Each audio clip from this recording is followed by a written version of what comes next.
All right.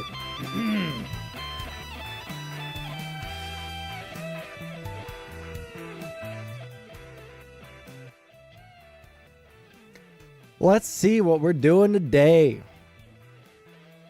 I guess H3 and Vosh are still going at it. I haven't watched all the memes here. Oh my god.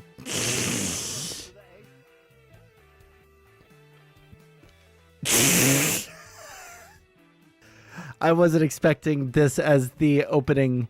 Oh man, as the opening picture. Fuck me. Hey guys, just prepare yourself for a jump scare real quick. Oh, never mind. The thing was covering it up. What is that? We still have the horse back here. Title of the video is Vosh, no more horsing around. Okay, we'll see how funny this is. How long is it? 4 hours long? Okay. Super Bowl recourse or recap. We'll watch the intro. We'll skip to no more horsing around.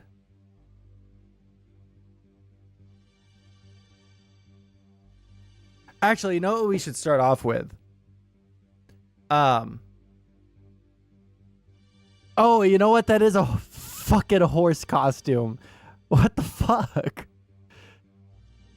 Whoever made that horse costume should be thrown in a dark Guatemalan prison for the rest of time. Holy shit, that's a horrifying fucking thing right there. Let's see here. You know what we should actually start off with? I watched something earlier today.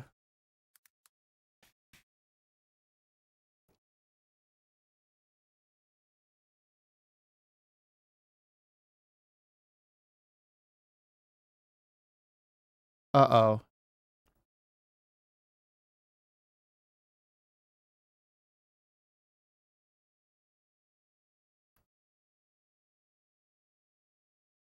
Okay, really quick. Present Sunday. Nope, videos. I watched this earlier today. Well, I listened to it. I guess if I watched it, then I guess I would have seen that horse costume I saw in the not in the thumbnail, but whatever it was. The preview. But Mr. Sunday here demolished Vosh. You're alive? Yes, I am alive, barely. School has started for me.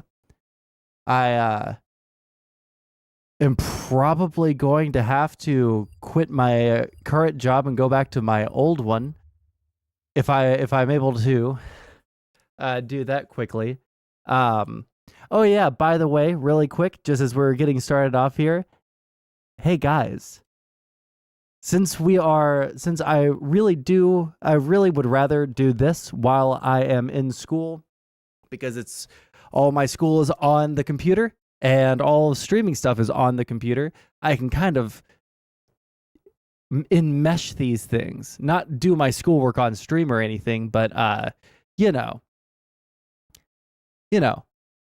just be here. And I can also apply my school stuff to stream because I'm in political science courses. So if you guys want to support me, please consider becoming a YouTube member. Please consider subscribing on Kick. It really would help quite tremendously if you guys did that. Third Rail with Omar. How's it going, my guy? We last stream watched a video. I don't even know how the fuck it came up. Legitimately, I have no idea how it came up. But your channel came up and we saw your video on having 2.8 million subscribers. And then I looked at your subscriber count and you did have 2.8 million subscribers. How the fuck did that happen? We have a Thursday O. Well, he said that he took it over. I don't know if that means that he bought it or if he inherited it or whatever the fuck. But we have a Thursday panel. Are you asking if I want to join? It totally depends on if you are like what the topic is and what time. Shoot me a DM on Discord and I'll be able to give you an answer way more quickly.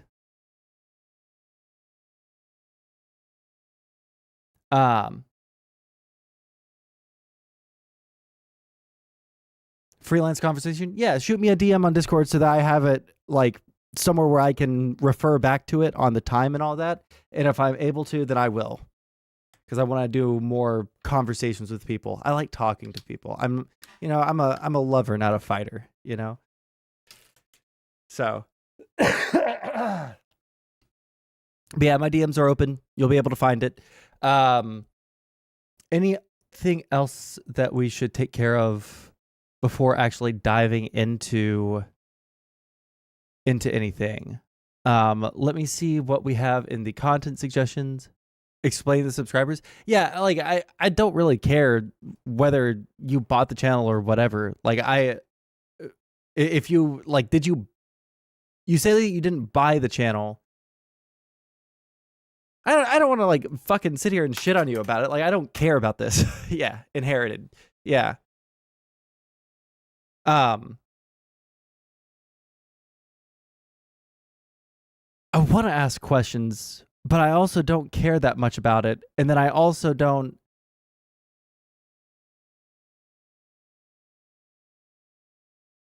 really want to pick a fight over this when I don't know enough about it.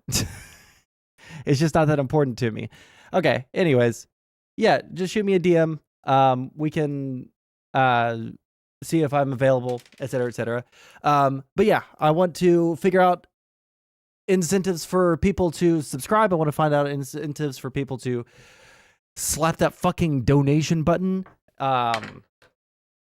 So if you guys have suggestions or something that you would want in exchange for your money, besides all of the amount of time that I put into reading articles and streaming and all of that stuff, if you need a little bit more goading just to support your favorite streamer, please let me know. I really would like to actually offer something rather than just beg for money.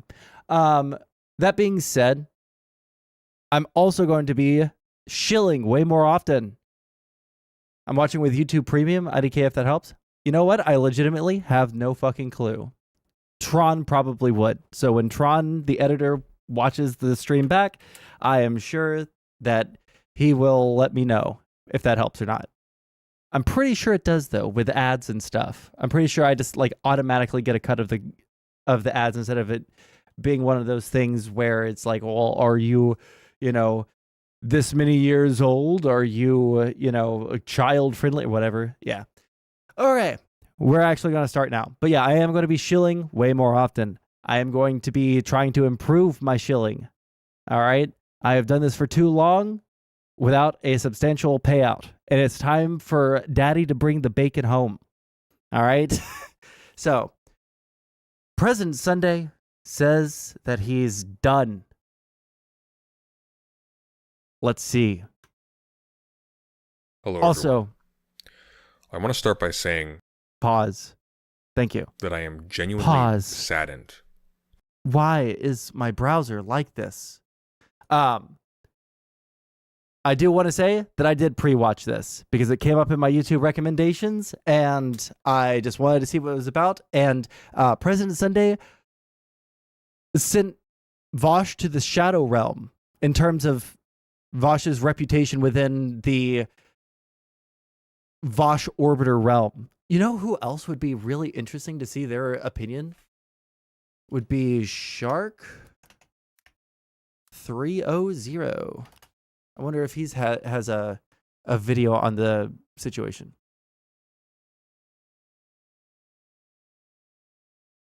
Damn, he has 121,000 subscribers now. Proud of him.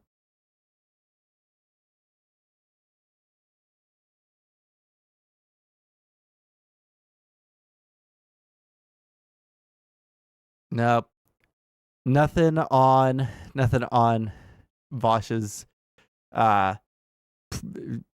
illicit predilections. Okay. Hello, everyone. I want to start by saying that I am genuinely saddened to have to make this video. I'll explain by the end why I feel I have to make this video, but I'm going to try to keep it brief, so we'll just get right into it.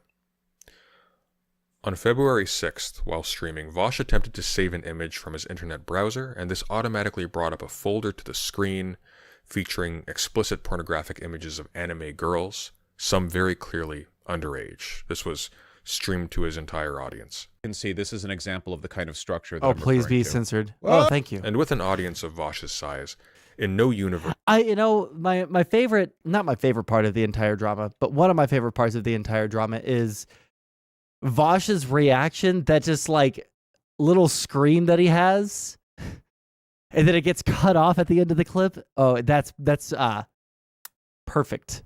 Structure that I'm referring to. And with an audience of Vosh's size, in no universe is something like this not going to spread everywhere. And 3 days later, Ethan Klein on the H3 podcast spent 2 hours of a live stream exposing the leak to 50,000 concurrent viewers, and went over what can be diplomatically described as optically unsound clips from Vosh's past, in which he discusses issues surrounding child pornography and lolly content.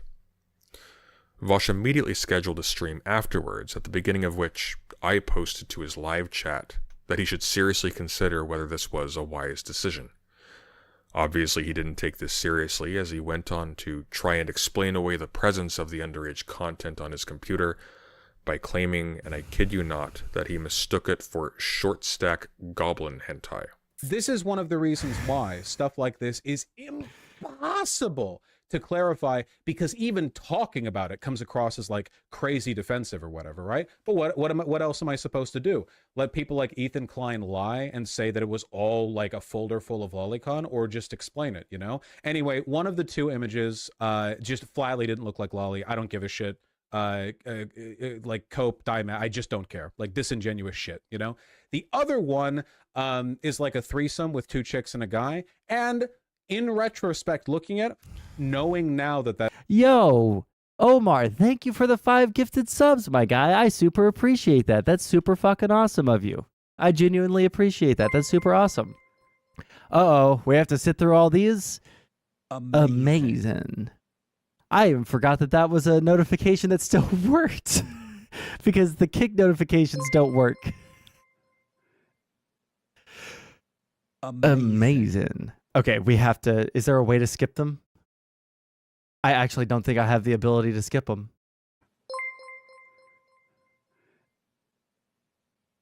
Amazing.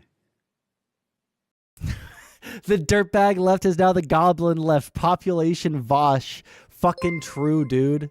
Holy shit. I've never heard a truer statement in my life. Amazing. That was 4. One more.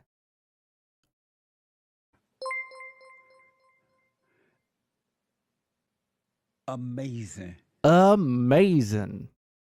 We love black people here. that artist is a lolicon. Yeah, I can see it. When I looked at it, I think the vibe that I got was like short stack, thick kind of thing. You know what I mean? Like the way like goblins get drawn in porn. You'll have to entertain me for a moment on this presumed shared knowledge of how goblins get drawn in pornography. But you know how they're all like thick short stacks, right? That was the vibe that I got, because in the image, the girl that's shown has super thick legs and has like tits and a belly. So that's just the vibe I got. But now knowing that the artist is a lolicon, which I have been roundly reminded of, obviously knowing that it was intended to be a lolly drawing. So like, that's how it is, right? And I didn't say anything. I mean, I watched the back and forth between Ethan and Vosh on stream. I even criticized Vosh and Ethan when their arguments were bad, and most of them were, but I didn't do what I normally would do and make a judgment. I didn't condemn Vosh. I didn't believe he was that person. So I waited for Vosh to say something else, something that would fix it. I don't know what I was hoping Vosh would say. I guess I really was just hoping for some explanation. And even when he gave one, and it was completely unconvincing, I still waited. Because people often say stupid things when they panic, things they later go back and correct when they've calmed down, right? And some people, when faced with something awful, wait, like me, hoping for an explanation that will make things make sense in a way that makes the awful situation go away. I don't know what I was hoping for. I can't fathom now what he could have possibly said. In retrospect, maybe there wasn't really anything that he could say that would make any of this better. But I waited. And Vosh went with goblins. Goblins! There was a moment in Ethan's second stream on the Vosh leak where Ethan pointed out that if you're friends with someone in real life and you have history and you have rapport, and if something comes up that's really, concerning, you would talk to your friend, right? But these are not my friends. These are people online that I know. Right. And even saying I know them is kind of stretching it. It's like, it's not, this is not. Fucking true. Fucking true. We don't know any of these people online. There are very few people in this space. If you're a streamer, or if you're even if you're a chatter, okay? Even if you're a chatter, there are very few people in this space that you should actually call your friend because you don't know them. You know their online personality. That's all you know. That's why I can count on one hand people that I would call my friends. And on another hand, I could count, maybe 10 people I would say are super chill, cool people. Both streamers and chatters. And then everybody else is mostly a fucking stranger to me that I'm not going to fucking sit there and die on the hill to defend their honor, right? Like, it just wouldn't be worth it. So he's a pervert. Vosh is listen, people like to pretend that this is all a surprise to us. We've known for years that Vosh is a pervert. I have never, ever, ever, ever seen people cope as much as they are right now about Vosh being a pervert or being a coom lord. He is a coom lord through and through. Through and through, dude. The amount of time that he devotes to talking about his sexual proclivities, to talking about, how people should act in, sexual dynamics, and, how base it is to be in poly relationships and shit. How he talks about the hentai that he fucks with. Vosh has been a pervert. And this should be a surprise to absolutely fucking nobody. He used to be in Destiny's Community. Of course, he's a coom lord. True. You know what? Actually, true. But even when I was a fan of Vosh, when I was in his community and all that shit, like, even then, I mean, I knew that he was a little weird with his sexual shit. I just don't care that much about people's weird sexual shit. Now, granted, when it comes to like Lolicon, it's going to be a little bit different when it comes to, if you have weird things to say about children. Okay, now we have some problems, right? But like, in general, I really don't care, like, if you're a furry or whatever the fuck. Like, that's just not something that bothers me. But if you're a furry, you don't get to coom to furry porn and then complain that people are calling you a weirdo, right? Just like if you are into Lolicon right? You don't get to cope and seethe and cry and bitch and moan about people thinking that you're very weird or possibly a pedophile. Because it's like one step removed from being a pedophile. Right? God is patient, but he eventually exposes hypocrisy. I don't even think that this is a hypocrisy thing. Because, and you guys can correct me if I'm wrong. I don't watch Vosh anymore, right? But like, I don't feel like Vosh has ever been like a big anti-pedo crusader, right? Like if he was one of those people, like if he was like a Mama Max type person, then yeah, 100% mega hypocrisy exposed. What happens if you're into young horses? Well, I don't even have an answer for that. I don't even have a meme answer for that because it's so well, you know what? Vosh isn't into young horses. He just wants to be the horse with the big meaty cock. He doesn't want to fuck horses. He wants to be the horse that fucks, according to him. You saw Contra's tweet about Vosh and Keffels? No, I have not. And if you want to link it to me, I'm not going to complain. This is not what you think it is. Something. Hold on, let me go back a little bit. It's like, it's not Back. Listen to the whole thing. Goblins. There was a moment in Ethan's second stream on the Vosh leak where Ethan pointed out that if you're friends with someone in real life and you have history and you have rapport, Why are people and if something starving? comes up that's really, concerning, you would talk to your friend, right? But these are not my friends. These are people online that I know. Right. And even saying I know them is kind of stretching it. It's like, it's not, this is not what you think it is.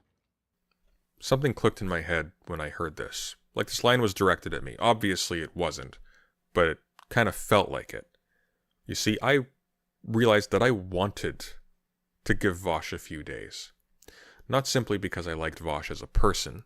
Vosh has done genuinely good things for people in the community, from helping to raise funds for good causes or for friends in need, to defending friends when they're publicly attacked. This is someone who, in my world, in my corner of the internet, has come to matter. And it's really hard to watch someone who has come to matter to you, whose well-being you've come to care about, turn into something that disgusts you. And it's hard to have. Man, he's feeling the disgust that I feel for Vosh now. Oh God. One thing that is very strange as a content creator, because we always talk about, we talk all the time about parasocial relationships on the end of, the chatters, right? Oh, you're being parasocial as fuck right now. But creators become parasocial too, with larger creators than them, right? Like, I wonder how many like sub-orbiters, like, I guess like I would be considered like a sub-orbiter of Destiny, right?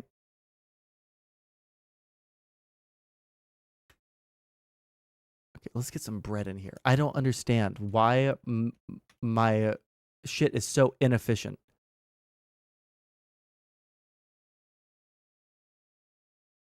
You never watched Vosh? Well, I used to watch Vosh. I used to be a socialist. I used to be all these things, and I eventually stopped because I just couldn't defend the positions anymore. I learned more about economics. I learned more about, all these things, and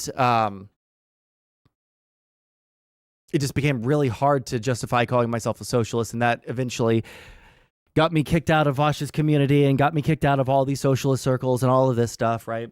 And so, like, I was parasocial with Vosh for a while, But I was never like an actual Vosh orbiter. I would probably be considered like a sub-orbiter of Destiny at this point. Like, I'm not really an orbiter because I'm not going to go onto his stream and like beg for clout and, beg people to, or like, basically beg for his attention like the other orbiters do.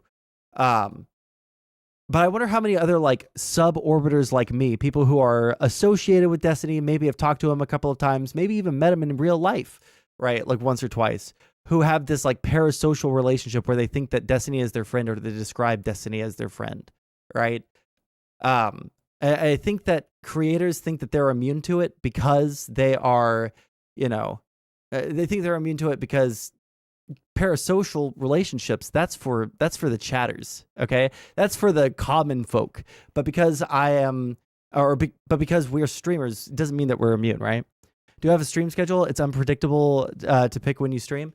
Right now, I'll just give a quick little aside here. Right now, my stream schedule is very sporadic because I have school, I have work, I have a lot of like family and close relationship obligations that are all coming up and coming to a head all at once. So right now it's unpredictable. It's likely going forward going to be Tuesdays and Thursdays. After 2 are going to be the only days that I am 100% absolutely going to be able to stream. So keep that in mind. Anyways, Tron, back to the video. Have a friend come under attack. But these are not my friends. Mm-hmm. These are people online that I know. Right. And even saying I know them is kind of stretching it. These are not my friends. These are people online that I know. And even saying I know them is kind of stretching it. I realized I was thinking of Vosh as a friend, when in reality we had only talked a couple times. I was emotionally invested due to the way our communities seemed to be entangled, not just politically, but emotionally too. People in my community genuinely care about Vosh, and this whole complex of entanglements rubbed off on me, and it impacted how I regarded Vosh as an individual. During the H3 stream, and even my own watching it, Vosh's community were there defending him, for the same reason I was waiting. Vosh is a friend, someone who has done good, someone who is genuinely beloved by his community, someone whose stupid, thoughtless edgelord takes have forced that community to defend him again and again, to bear the weight of protecting his reputation. This has happened so many times and has been going on for so long it's become reflexive. People just jump in to defend him, like they're protecting a friend. And so now, when through sheer carelessness and utter stupidity, Vosh has posted real evidence that he hoards drawn pornographic images of underage girls on his computer, his community is right there jumping on grenades defending him because he's their guy. He's their friend. But he's not, which is why he's happy to let them do this even though they can't win. The evidence is crystal clear. He posted it himself. The grenade he pulled the pin out of wasn't for us. It wasn't for his community. It wasn't for me. It was for Vosh. And right now he's watching everyone else jump on it for him. He would watch you and me do the same, because Vosh, I realize now, is the type of person to allow his fans, this huge community he's built, to destroy themselves in his defense. To get slapped with labels like pedophile and child pornography and lolly defenders, to be made into jokes in front of the entire world. Also, he can avoid doing what he should have done as soon as that folder appeared on the screen. Take responsibility for the disgusting images he put on his work computer and then broadcast on YouTube for everyone to see, and bear the consequences himself like an adult. Vosh isn't a friend. He's not your friend or my friend. He's someone we've watched, talked about, maybe talked to once or twice, but I don't know him. And you probably don't either. This is a guy who makes money doing a performance. The leaked images in Vosh's folder have no excuse. His self-interested behavior since the leak has no excuse either, and his claims that people have only accused him of pedophilia and defending underage pornography as part of a reactionary conspiracy to take him down have been shown to be bullshit. And I honestly feel so sorry for all the people who are reflexively defending him now.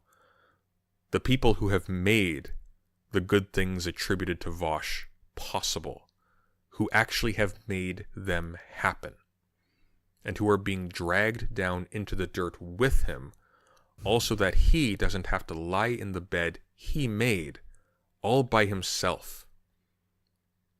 The people who are setting themselves on fire to keep him warm as he lets this continue. I said that I was saddened to make this video, but I want to clarify that I'm not saddened for the loss of Vosh.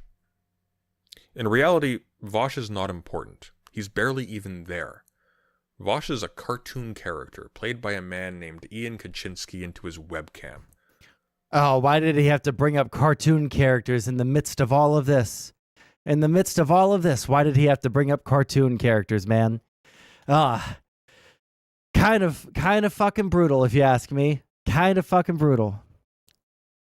Uh-oh. We don't even have enough room to fucking bury people. I've been so fucked in this game.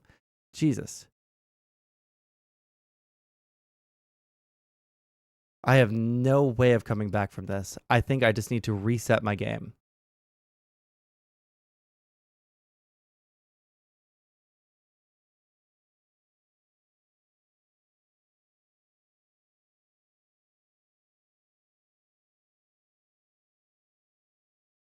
Why are you upset?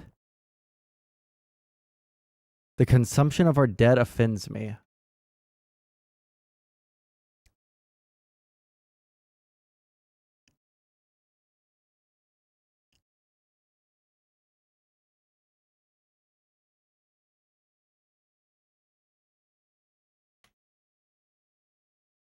Okay.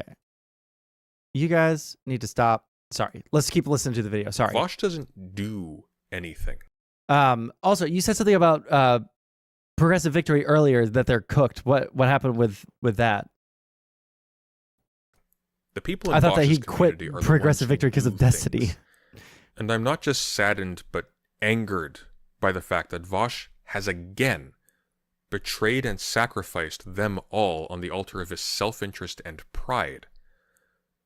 And it isn't just Vosh's community that he's thrown under the bus. Vosh has positioned himself as a large public representative of a range of really serious causes that people are invested in, from trans rights to the Palestinians currently being massacred in Gaza. How the enemies of these would love to be able to point to a large community like Vosh's and point to them mockingly as pedophile enablers and child pornography defenders, like he has allowed them to be framed as. Vosh has delivered the right wing a propaganda goldmine. This is not just internet drama, this is serious business. And Vosh isn't stupid. I know that he knows better. And frankly, I'm furious that he has chosen to put his own self-interest first, at the expense of his community and the things he claims to stand for at every turn. Vosh's community does not deserve this. He benefits from their support, and he benefits from his position as a public figure with a large following representing progressive causes. Vosh has a basic responsibility to prioritize these. He owes them better than this. Means of production, but socialized. I will not Whoa, be throwing myself holy on a shit. grenade for Vosh. Vosh is just a guy. But the parasocial relationships that people like Vosh cultivate in their communities make it so that one person's stupid, selfish decisions can undermine whole movements, which is insane. Everyone pays for what Vosh has done, except Vosh. And I am making this video because even by just trying to be fair and to give him a chance to explain himself, I have been accused of parasocially defending Vosh myself. But the thing about parasocial relationships is that it's extremely hard to tell you're in one from the inside. And the embarrassing truth that I've come to realize is that even though I haven't defended Vosh, my reluctance to condemn him for what everyone can see he has obviously done is absolutely due to that same parasociality, which you never realize is there when you're the one in it. I was giving him the kind of generosity you would give to a friend. No more. I won't stand by Vosh's decisions, which have been selfish and irresponsible, and by which he has proved himself unfit to bear the responsibility that comes from having the attention and respect of large numbers of young people. And I will not defend him while he throws them under the bus to save his own skin. Bro. They deserve better. And I am done.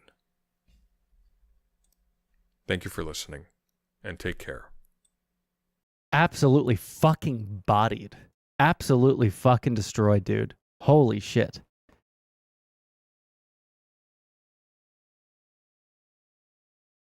All right. Hold on. Hey, CDN, thank you for the sub on Kick. I really appreciate that. Every sub helps. Every sub, every dono helps me, help you stay entertained. Okay, am I getting incorrect information in DMs that there is drama happening on JSTLK? Lav cold pixie retarded. Yeah, I'm not.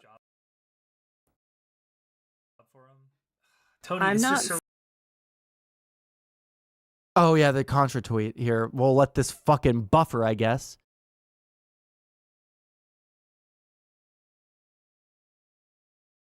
Jesus Christ. Okay, hold on. Let's see here.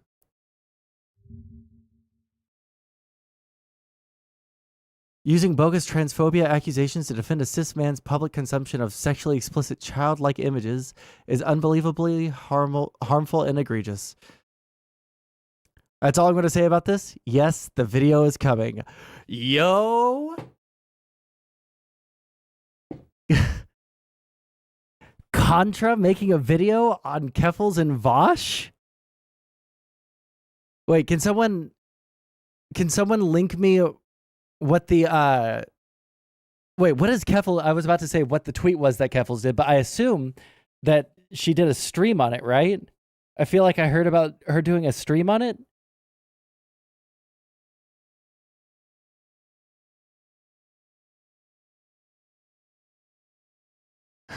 Wait, speaking of J-Stalks, I just saw this pop up in his Discord because I thought that there was drama going on. Keffels is the best thing that ever happened to me. I am so off the hook. God, I fucking love ContraPoints. She is so fucking base, dude.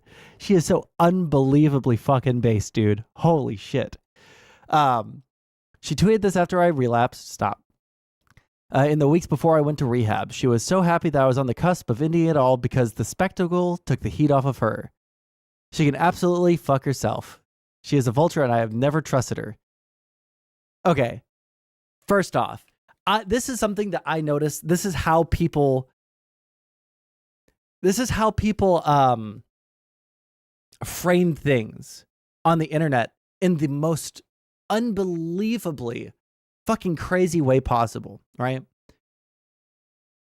Contra, in the midst of Keffels like going crazy and a bunch of drama going on with her, right? Keffels is the best thing that ever happened to me. I'm so off the hook. Obviously a fucking joke tweet. Look at trending. Impeached Speaker Johnson? No way. Fuck. I can't get through a single fucking thing right now, can I?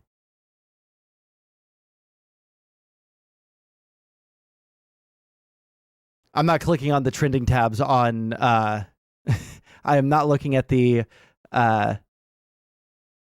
trending tab on Twitter on stream. Too dangerous. Okay. News. Also, I want to see I clicked on the Philly DeFranco show because there was a shooting in Houston, and it was at the Lakewood Church. If you don't know who that is Joel Osteen's church. And I wanted to see what that was because when I looked at the headlines from it, it was just super scant detail. So we'll look at that in a second too.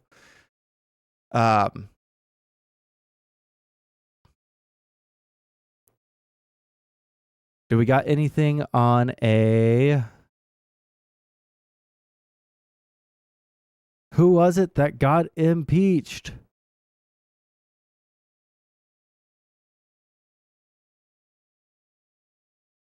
Ah.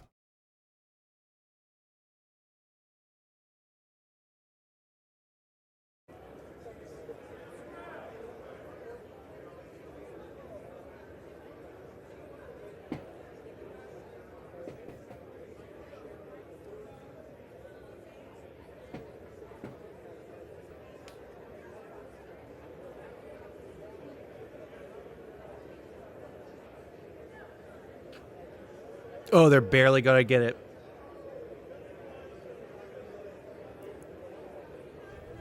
By 1 or 2. If these Democrats just decided to actually vote. Oh. It's a tie?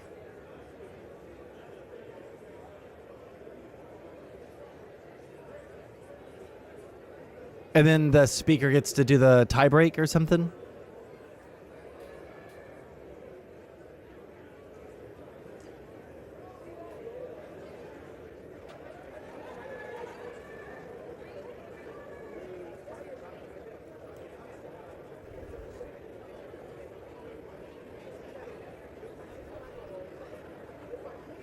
This is crazy that we're like this perfectly split as a nation, you know?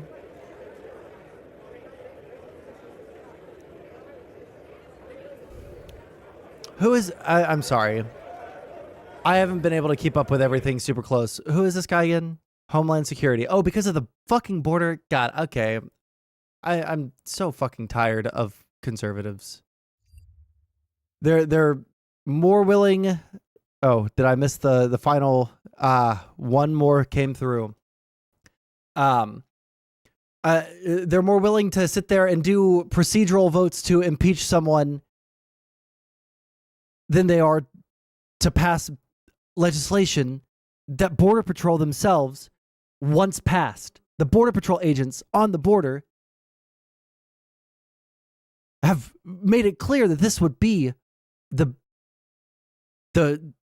biggest bill to pass, the most restrictive bill to pass in 30 years. And they don't want to do it. And they don't want to do it because they want to fuck Biden. This won't go to the Senate, so his job is safe. Yeah, I know. It's just retarded. It's just super retarded. It's really fucking aggravating. And I don't even know what to say about it. But that the Republicans need to lose power in the House and the Senate and the White House. They can't because they're just a broken party.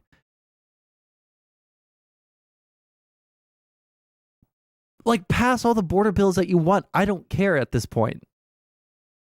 As long as it's not the like clusterfuck of policies that Trump was passing.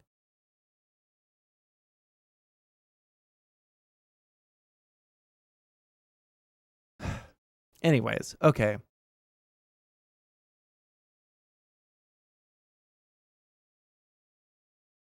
Well, what are we going to next? Are we going to watch some of this?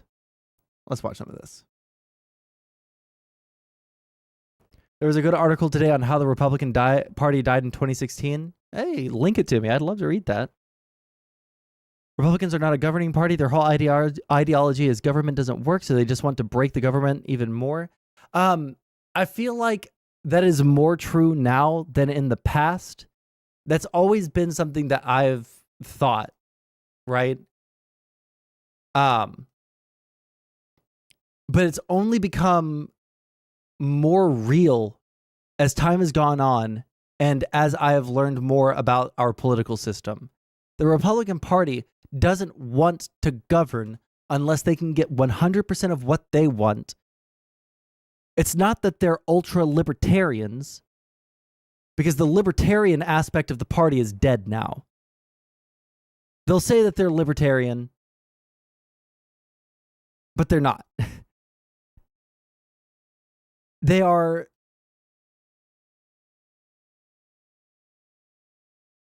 super authoritarian. And anyone that wants to pretend otherwise is coping. Sorry, I'm just deciding how deep into this I want to go. I just think it's so depressing. It's so depressing that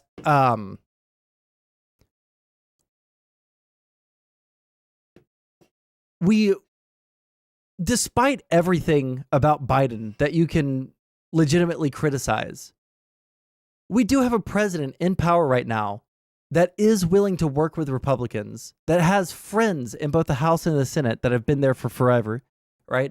Who is willing to concede a lot. Able to get assloads of bipartisan legislation passed through both the House and the Senate. But at the end of the day, now that it's the election year, it is time to go full, whole hog, all or nothing. We're going to burn the system down if we don't get everything we fucking want. All gas, no brakes into running this country into the fucking ground so that Trump can get into office. That's where we're at with the Republican Party. And it's dog shit, and it's depressing, and it's been said a million times and beaten into our brains a million different fucking ways. So it doesn't even feel like I'm saying something that has any substance to it, because it just feels like, guns don't kill people, people kill people type sloganeering. But the Republican Party died when Trump ran and won the presidency. And our country is fundamentally broken because of it. And if you unironically think that Trump is the better option for president in 2024 than Joe Biden, even despite, again, even if you think that he is a dementia-addled, fucking geriatric, 3 IQ, no brain having, weak-armed man, even if you think that, okay?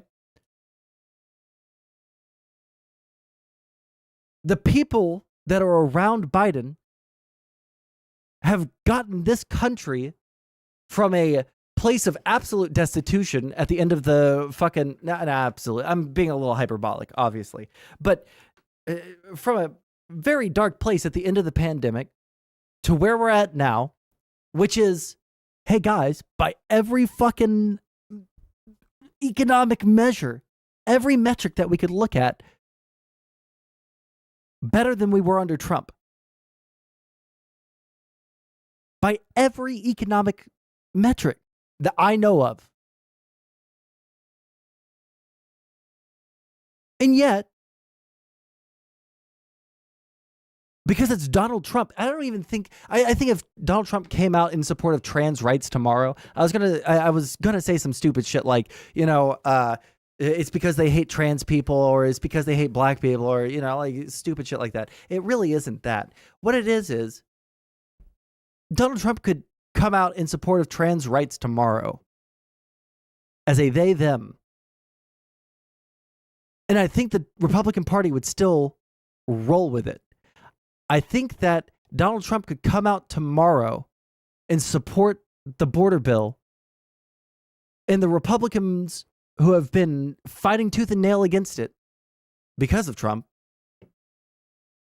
would 180 and pretend like it is the best border bill that has ever been passed in all of human history, and it's all because the Republicans and all because Donald Trump was backing it. There is no single policy. There is no single issue that Trump could flip on 180 and support after fighting against it and saying it's evil for, years, that the Republican Party wouldn't immediately whip around onto. It is not the Republican Party. The Republican Party is gone. Now it literally just is, even though it is the meme, even though it is, beaten into our heads by fucking MSNBC. The one thing I'll give to MSNBC is that they are right on this one. The Republican Party is dead, and it is the party of Trump. But conspiracies, and well, I personally don't feel it.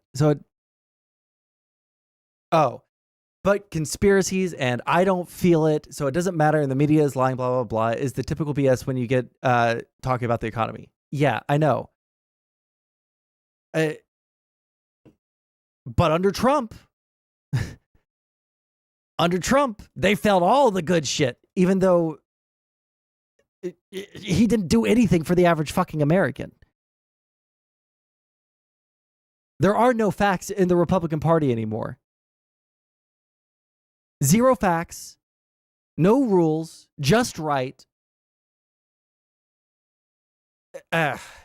It's super depressing. And I don't even care that much about, I don't even know who Mayorkas is, or was, before we just looked him up, okay? Because I haven't been able to keep up with all the news and all that shit.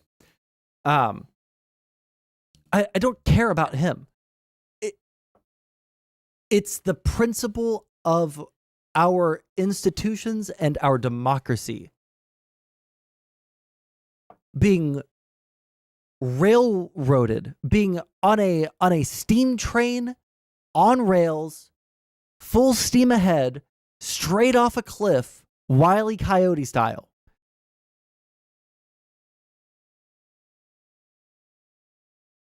And there's nothing that we can say to these people that will change their mind.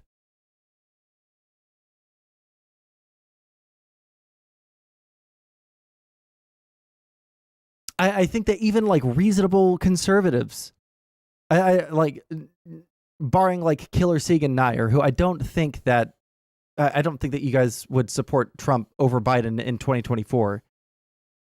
I mean, surprise me if I'm wrong, but I don't think that you would. But like people like Jeb Tan, right? Who I respect and I like. I think he's a cool dude. Okay, no hate towards him necessarily, right? But if even like a California Republican like Jeb Tan, who is more of that traditional Republican type thing, would vote for Trump possibly a third time, is mind-boggling to me. It is genuinely one of the most difficult to wrap my mind around things I've ever encountered in my entire life. I don't understand it. I don't know what we could do to fix it. Unironically, like, if you want to like have my like true feelings on it, right? Like, it brings out the authoritarian in me. Even though I'm very principally anti-authoritarianism, right? I don't think that authoritarianism is a good thing. I don't think that we should be limiting free speech, yada, yada, yada. These people are so fucking dangerous to our way of life, to our country, to everything that we have known our entire lives. I would legitimately, if I was the Emperor of the United States for a year, I would legitimately find some way to absolutely destroy Trumpism. And I would take the most insane measures to do it. Not kill all, Republicans or anything like that. Because I don't necessarily hate everything about Republicans, right? Even though I hate a lot of things about them, right?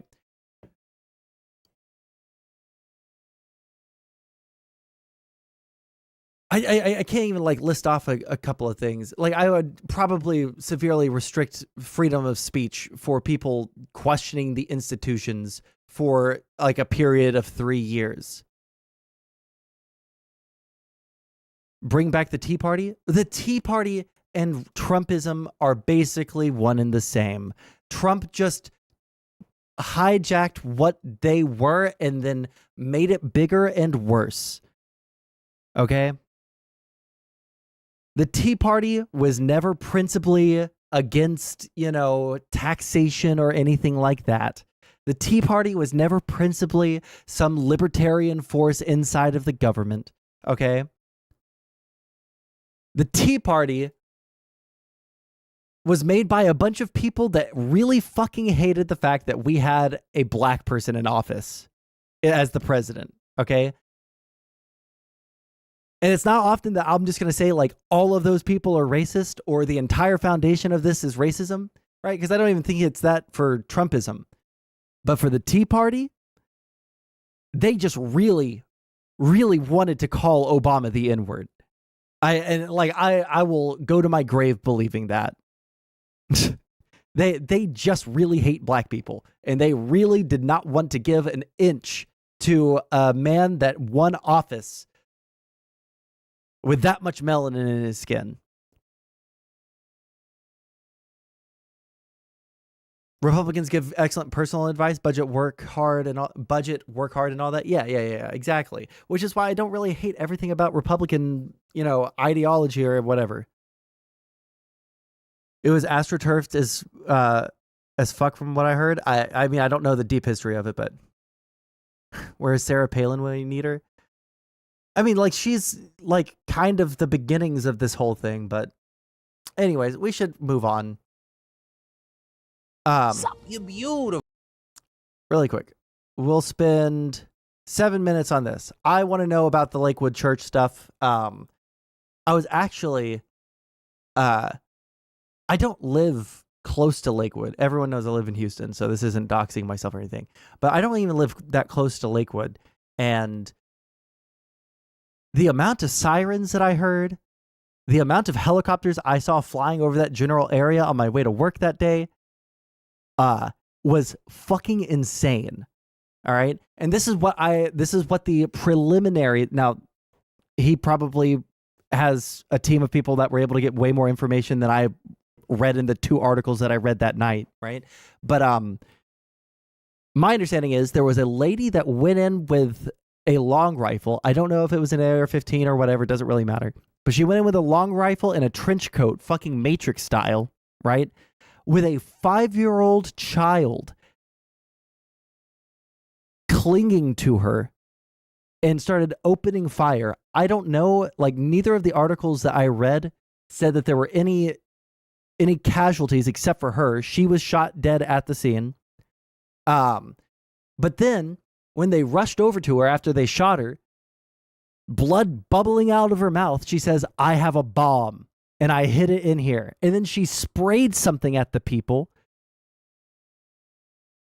So they had to bust out the fucking bomb squad and the hazmat unit to comb over every inch of the fucking church. And if you don't know, Lakewood Church used to be a fucking literal sports arena. Lakewood Church.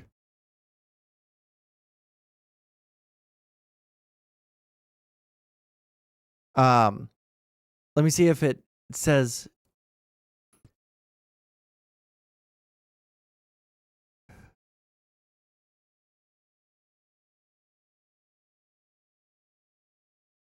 Let me see here. A 29-year-old former sports arena, the Compaq Center. Look at this shit, dude.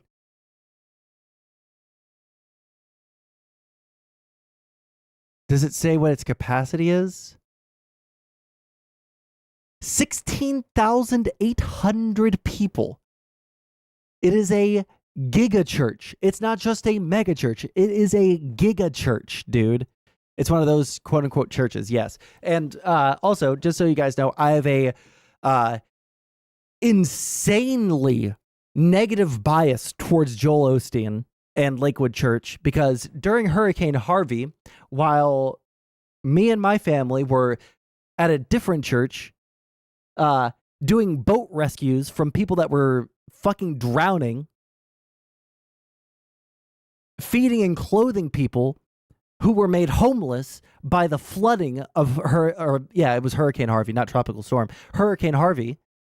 While we were doing that, Lakewood Church turned people away.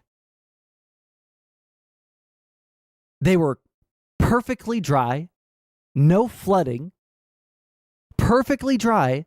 They turned people away while people were literally drowning in the streets of Houston, Texas. Just like Jesus would have done. So, I have no ill will towards any of the congregation. Obviously, I don't need to criticize the congregation, especially like after this. But Joel Osteen is a scumfuck, false fucking prophet type preacher who deserves to rot in hell as soon as he dies, and he will.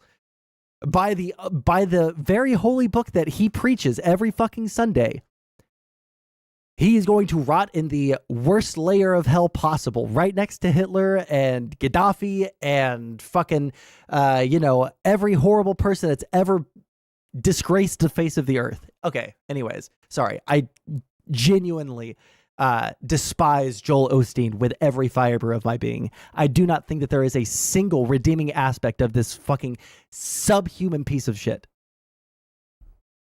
Let's watch this video now. Beautiful bastards, you're watching the Philip DeFranco Show. I got an extra large one for you today. We got a lot of news to talk about. We're talking about all the new information that's come out around the megachurch shooting. Jon Stewart taking on Trump and Biden. People are saying Billie Eilish and Taylor Swift are the future. Credit score dating, news layoffs, this craziness. And then there's even more, so buckle up, hit that like button to let YouTube know you like these daily dives into the news, and let's just jump into it. Starting with, let's jump into it. Joel Osteen's Lakewood Church and what we know so far. Because on Sunday, a 36-year-old Hispanic woman entered this Houston megachurch at around 2 p.m. as a Spanish language service was beginning. And very notably here, Lakewood is a very highly attended church with around 45,000 attending services weekly, which makes it the third largest megachurch in the country. And according to the police, this woman wore a trench coat, carried a backpack, and had her 7-year-old son at her side while Never mind. He was 7. Fuck him.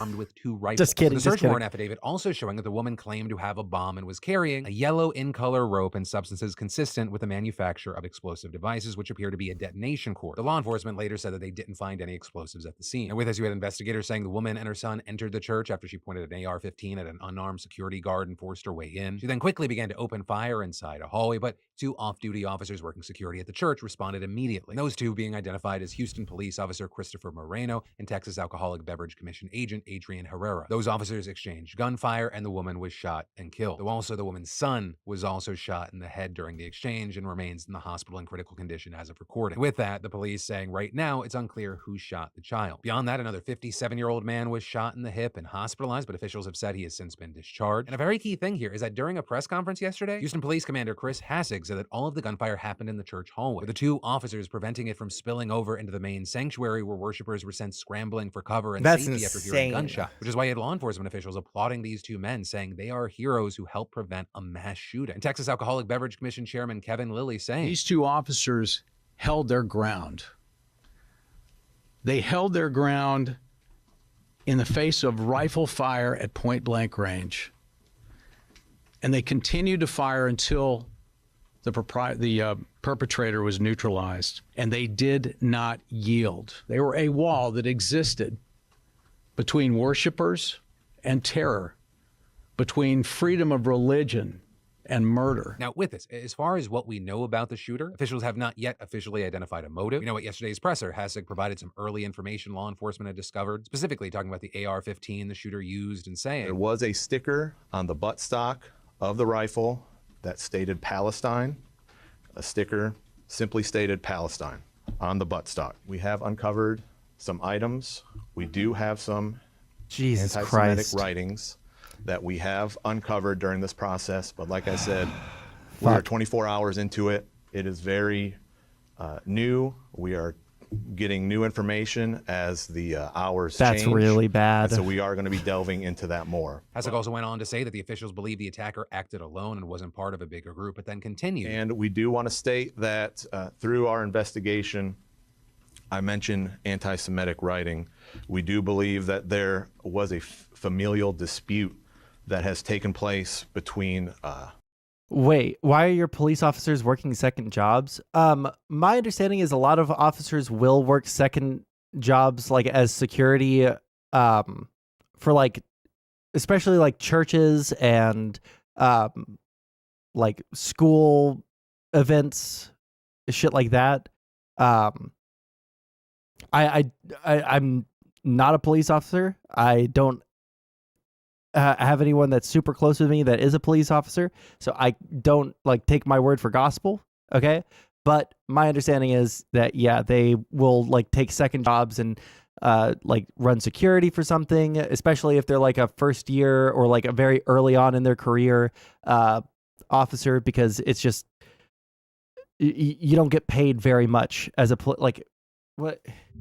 Let's see, HPD salary.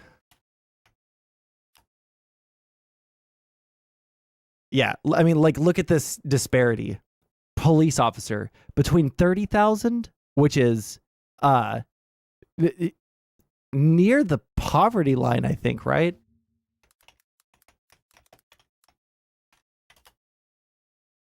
Oh no, never mind. It's double the poverty line. Unless you have a family, right? If you have a wife and kid, then you are just above the poverty line. And if you have, you know, 2 kids, yeah, you're kind of fucked, right? More like a side hustle. It's like police Uber. Yeah. I mean, like it especially if you are someone that is early on in their career as a police officer, and you have like no credentials and you don't have anything extra going on, right? Like a degree or something like that, you're going to have like a really shit pay for the amount of work that you're doing, right? But you know, the benefits over time and the pay scaling over time can mitigate that. But yeah, generally speaking, they'll have 2 jobs from what I understand. her ex-husband and her ex-husband's family, and some of those individuals are Jewish. So we believe that that is might possibly be Wait, say it again? writing. We do believe that there was a familial dispute that has taken place between her ex-husband and her ex-husband's family, and some of those individuals are Jewish.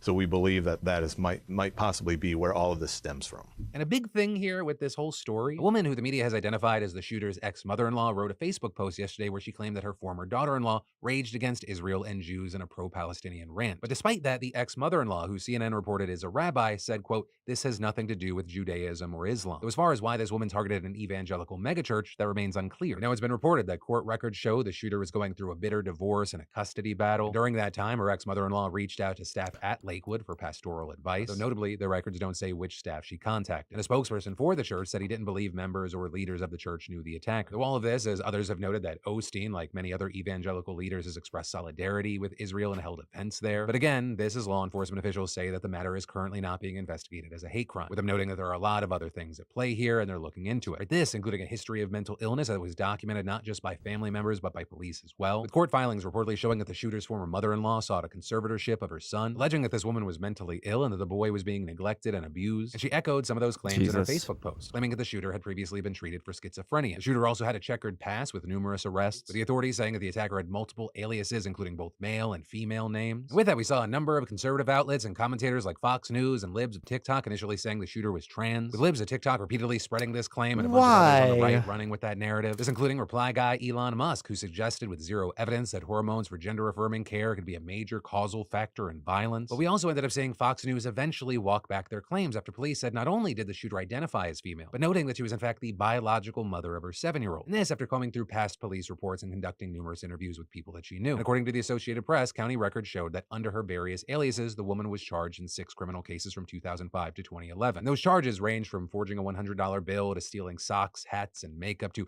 assault for kicking a detention officer, which landed her in jail for 180 days. And as a part of her history with mental illness, authorities said that the shooter was placed under emergency detention in 2016, though they didn't give more information. But more recently and most significantly, in 2022, she was arrested on misdemeanor weapons charges. And massively important here, during yesterday's presser, a reporter noted in a question to officials that records show that this woman had actually had weapons taken away from her in 2022. And then even beyond that, the FBI had literally questioned her about her efforts to purchase a weapon last year. But when the reporter asked how the shooter was able to get a hold of those weapons, officials just said they were still investigating. But they also said that it appeared she had purchased the AR-15 she used legally just months ago in December. And then when asked if the police had opportunities to intervene sooner, Houston Police Chief Troy Finner tried to avoid direct responsibility. She did have a history, if you want to say that, but there are millions upon top of millions of people who have a history. And to your question and answering it, the response is that we all need to continue to work together. But numerous people have literally said that they did exactly that, and law enforcement didn't do shit. With yesterday, 6 different neighbors of the shooter telling reporters that she had threatened and harassed them and displayed firearms, making them fear going outside of their homes. And in July of 2022, one neighbor said she filed a police complaint against the shooter for allegedly threatening her with a handgun. In fact, the situation got so bad that 5 months ago, the neighbors got together to spend a whole day where they talked to local elected officials, the police, the sheriff's office, and Houston's legal department. But still, nothing was done, and she was still allowed to own and purchase firearms after all of that. With many... Now here, okay. Sorry to my conservative friends, all right? For all the nice things that I say about conservatives and all that shit, all right? Now it's time for my lib side to come out, okay? I think I'm fine with red flag laws. It's not a failure of police because police aren't required to, aren't allowed to take away guns, right? They're not allowed to do anything like that. That's the major failure here. Yeah, sorry. This is going to be my soyest position that I say out loud, okay? Holy shit. Holy fucking hell. For the love of God, please, I'll concede so much to you guys, but we've seen so many mass shootings happen. So many fucking mass shootings happen where they have alerted police, they've alerted FBI. Hey guys, this person is insane and we need to do something, and they have firearms, or they're trying to acquire firearms, or, whatever. And because of the Second Amendment and how strictly conservatives hold on to it, it is just impossible to do anything about it. We gotta do red flag laws, guys. All right. I'm tired of mental illness being a scapegoat for violence. On one hand, I understand what you're saying. On the other hand, people that are mentally ill are more likely to commit violence like this. Like, if you're mentally ill and you just have a fundamental separation from reality, you're more likely to do bad, shitty things. And that's unfortunate. And I don't think that we should judge all people who are mentally ill based off of that. But we gotta recognize it is true. And it's not a condemnation of all people with mental illness. But it is a reality that we have to start doing something about. Otherwise, no, but you're not right. Wait, no.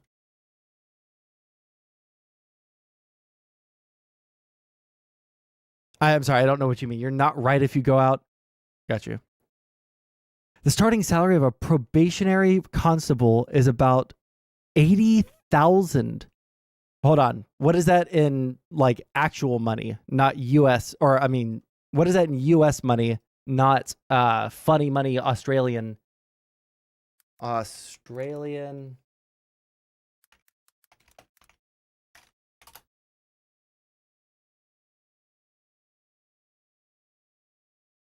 Okay, yeah. It is still more than what a starting officer, at least from the next door or the Indeed thing that we saw a second ago. It is more than what an HPD officer would get. So, damn. I need to look into it more, but that contradicts everything I've heard about mental illness. I have never heard a single thing.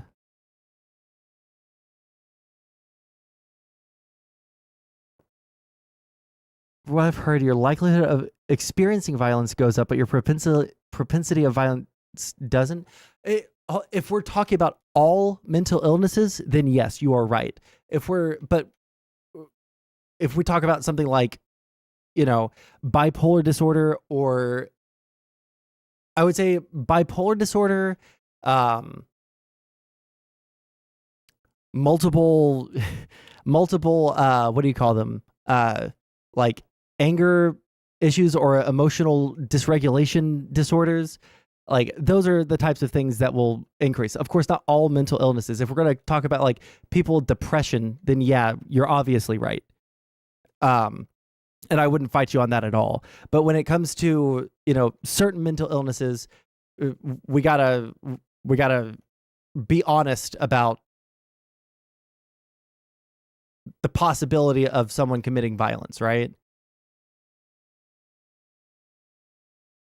Oh, yeah. No, okay, so you're talking about all mental illnesses. Yeah, like if we're including ADHD in there and, obsessive compulsive disorder and shit like that, okay, yeah, 100%.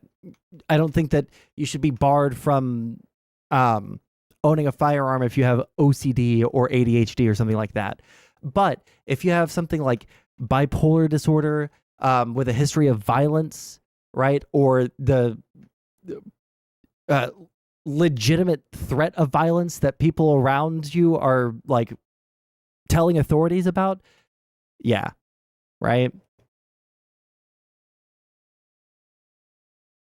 Including the attacker's ex-mother-in-law, arguing that Texas's lax gun regulations and lack of red flag laws are to blame. But ultimately, that is where we are with this. And again, remember, we're getting more updates. It's a developing situation. And if and when more information comes out, we'll be there. And then we need to talk about whatever the hell just happened in this video. Do we? Because that is Liseberg Park, one of Sweden's biggest and most popular amusement parks. And it's been building an additional water park section, which reportedly cost over $10 million and was set to open this summer. But also that's probably not going to happen because of what... And then we are still getting more and more news and fallout from the Super Bowl, with it now being reported that this Super Bowl broke historic ratings, reaching 123.4 million viewers via CBS and its other platforms, with it being described as the...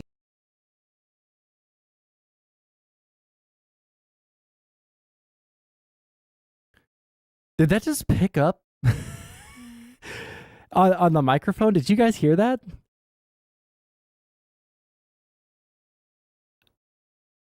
I think it was a car backfiring. I hope it wasn't a gunshot, because I was like right outside my house. Fuck. Okay. Yeah. I think it was a car backfiring. I can't be positive, but I think. All right. Fuck me. Okay. The most watched telecast ever, or the most watched telecast since the moon landing, which one is huge. Though two, we need to remember these are like very America-specific numbers. Because if you want to talk about crazy numbers, I think FIFA said that the last World Cup, 1.5 billion people watched it live. So the NFL and the Super Bowl, huge. But that also kind of hits on why the NFL is interested in like getting the sport out of the country. But there is a lot of attention on this year's historic numbers for a number of reasons, right? Because even though the last Super Bowl was another record breaker, this follows a 5-year period where ratings were really in flux, declining in 2019, hitting a historic low in 2021. Though also, I think it's important to note that comparison here can be tricky. And that's because over the last several years, Nielsen's actually changed how it counts out-of-home viewing at venues like bars. But still, with all this, you have many people attributing this viewership jump, at least in part, to Taylor Swift. She was at the game rooting for for Kelsey and the Chiefs. She's been to a number of games this season. The Peacock playoff game made history. And in fact, 20% of viewers said that they were rooting for Kansas City because of her. And seemingly, this is just continuing the trend of everything she touches turns to gold. Right? I mean, recently, the Grammys, they've been struggling with their ratings. They saw a substantial uptick this year as she was nominated for and won several awards. I mean, hell, even the Golden Globes, which had practically been ready to be lowered into its grave, they saw a ratings boost this year with her being one of the most notable stars in attendance. But you also have people saying it's not just Taylor Swift, arguing that this is actually part of a much larger phenomenon, which is women driving the economy. Right? Saying from the box office to concerts, women were running the world last year. And so, it'll be interesting to see if broadcasters pick up on that trend, if they capitalize on female-centric entertainment. How's it going, Sam? Wait, what? Actually part of a much larger phenomenon, which is women driving the economy. Right? Saying from the box office to concerts, women were running the world last year. And so, it'll be interesting to see if broadcasters pick up on that trend, if they capitalize on female-centric entertainment in the near future. I mean, it's already something we're seeing with the Oscars, which is heavily leaning into the Barbie of it all, with them even releasing a promo this morning in a mini Barbie spoof starring some of the cast, especially because in all likelihood, it's not going to win Best Picture or a lot of its categories, with many saying that its best bet right now is for Best Song with Billie Eilish. Ultimately, we'll have to wait and see, because over time, we're really going to be able to see the scope of this trend, how specific it is to certain artists, or if it becomes like an industry-wide thing, especially as there are a number of different trends that I find fascinating right now, like kind of the recent resurgence of country music, obviously led by the likes of Morgan Wallen. Some friends recently put me on to Zach Bryan, and we're seeing more and more artists actually jump into the space, right? Post Malone's been a good example, Beyonce now more recently, although they're not technically a new avenue for her, but then that starts this whole other conversation. There was that whole daddy lessons controversy years back. But yeah, all of this is going to be very interesting to see how it plays out. And then, I probably have 3 pairs of Raycon earbuds. One for my gym bag, I set on my desk, and a pair on my nightstand. And funny enough, I use my Raycon everyday earbuds just about every day. So thank you, Raycon, for being a partner and sponsor of the PDS. Because Raycons are affordable, starting at half the price of other premium audio brands, so you don't have to choose between products. You can get one of each, or a pair and a spare. And something that works for me is that they have 3 sound profiles. Pure sound for when I'm listening to podcasts, balanced sound when the music changes up, and I love the bass sound, especially when I'm running. And they're set. Okay.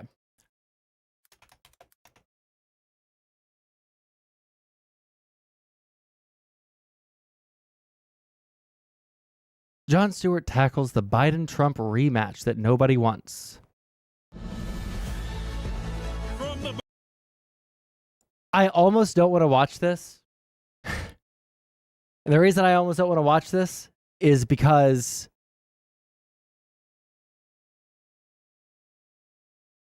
I have a lot of really positive memories of Jon Stewart. He was a very instrumental person in my, political upbringing, right? I watched The Daily Show just about every night when I was in high school. Watched the Colbert Report a little bit, but I liked Jon Stewart just a tiny bit more. Because I thought it was a little bit more real. Even though it is a comedy show, felt a little bit more real than Colbert's style of doing shit, right?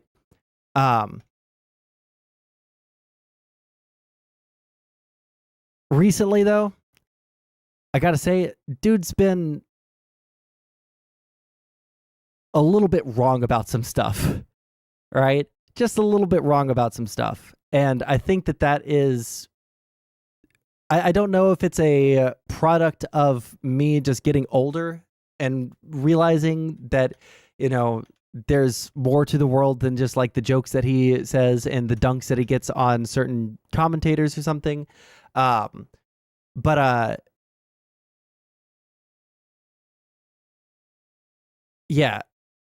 he said some stupid shit in the past couple of years, right? So I'm not sure if I want to watch this, but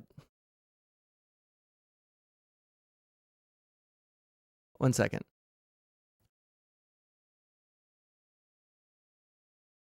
What are we talking about in chat?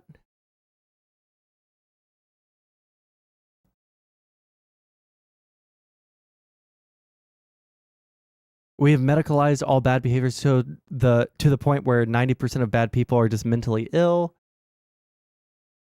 Trump isn't a garbage human being. Everyone is calling him narcissist or delusional. I think that you can be both mentally ill and a piece of shit. I don't think that mental illness is an excuse for being a piece of shit whatsoever. I know a lot of mentally ill people who are just the most like scumfuck, like unworthy of human compassion type people I've ever seen in my life, okay? That are mentally ill. Just because you're mentally ill does not give you an excuse for being a piece of shit, okay? You're saying, I'm tired of mental illness being a scapegoat for violence?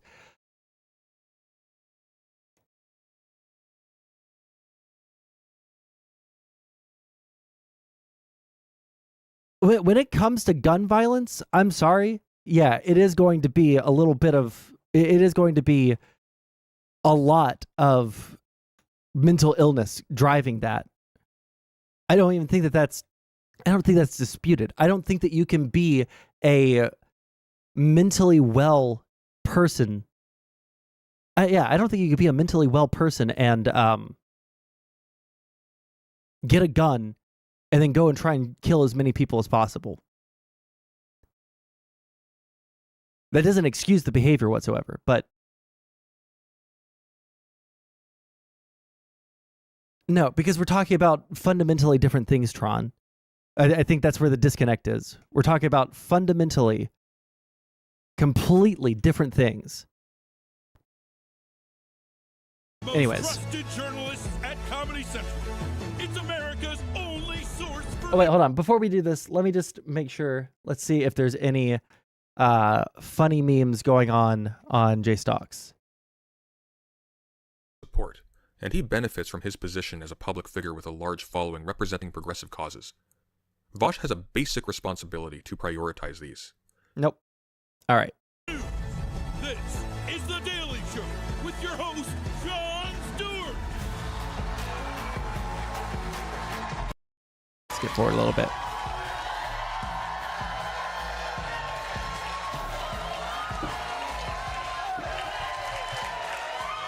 Is the Miami club shooter very different from October 6th shooters?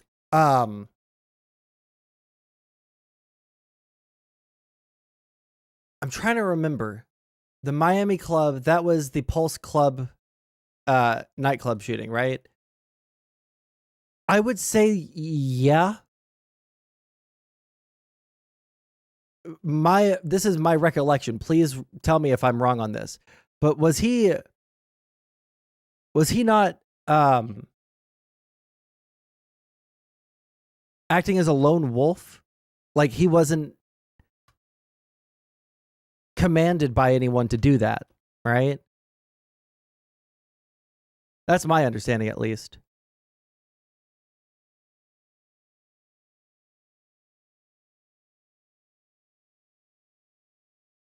Yeah, I think there's a difference between like a jihadist group doing like an organized strike and someone deciding on their own to go out and do something for whatever reason.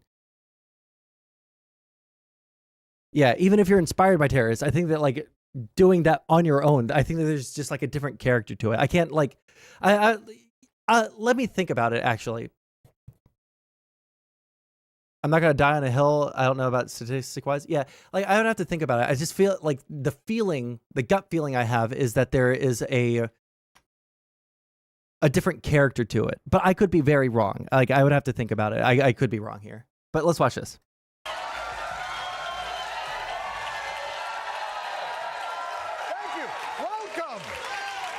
Welcome to The Daily Show. My name is Jon Stewart. Now, where was I? I'm excited to be back. I'm very excited to be back. Good to see you guys. Good to see you guys. Why am I back? You may be asking yourselves. It's a very reasonable question. I have committed a lot of crimes. From what I understand, talk show hosts are granted immunity, so it doesn't make a lot of sense, but take it up with the founders. I don't know.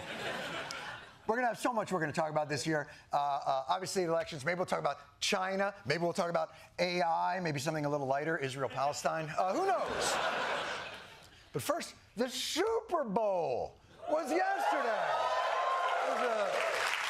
gentleman in the crowd who's delighted that Kansas City won. It was really, sadly, a lose-lose for real America. Kansas City Chiefs are world champions, which means the decades-long plot in which Travis and Taylor brainwash America into getting routine vaccinations is complete. But it was really kind of a no-win for conservatives. I mean, if the Chiefs lost, who wins? The People's Communist Republic of Gay Pelosi stan.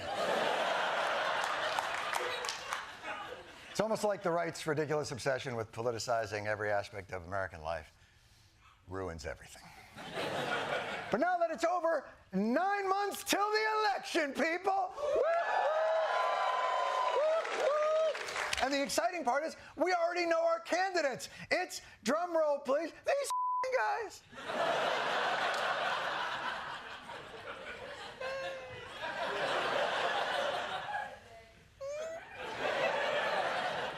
That's why tonight we're debuting our election coverage, Indecision 2024, American Democracy. See, it's a homophone. We didn't change the sound of the word, but we added a K, which makes it wittier. How about Indecision 2024? Electile this one. You know what? The second that I thought about that, you said that. Is it a copyright issue watching this? Let me see. Do I have anything that's saying? I don't have anything that's saying copyright issue on my end. Not yet, at least.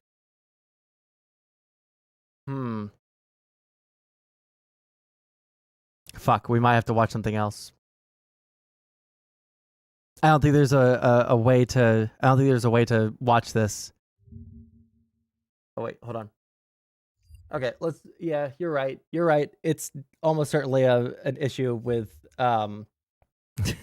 with copyright. Eyebrow raising. Okay.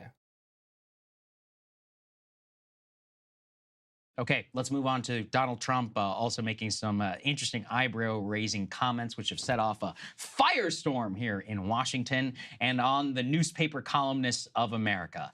Donald Trump weighing in on an alleged conversation, I'm going to say alleged, with a European leader of NATO, asking to Trump, allegedly, whether Trump would defend him. And he said, no, I would not defend you if you don't pay your bills. In fact, I would tell Russia, do whatever the hell they want. Let's take a listen to what he said. The presidents of a big country stood up and said, well, sir, if we don't pay and we're attacked by Russia, will you protect us? I said, you didn't pay? You're delinquent? He said, we talked about this yesterday. Let's say that happened. No. Really quick, just as a recap of my thoughts on this, it is fucking insane. There is no defense of it. It is wholly unjustifiable to say shit like this as the prospective, again, leader of the free world. Holy shit, it is unfathomable to me. Absolutely unfathomable that people would defend these statements. It is fucking insane. All right? I don't care how fiscally conservative you are.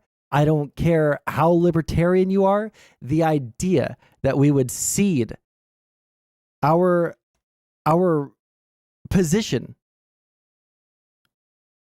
as world leaders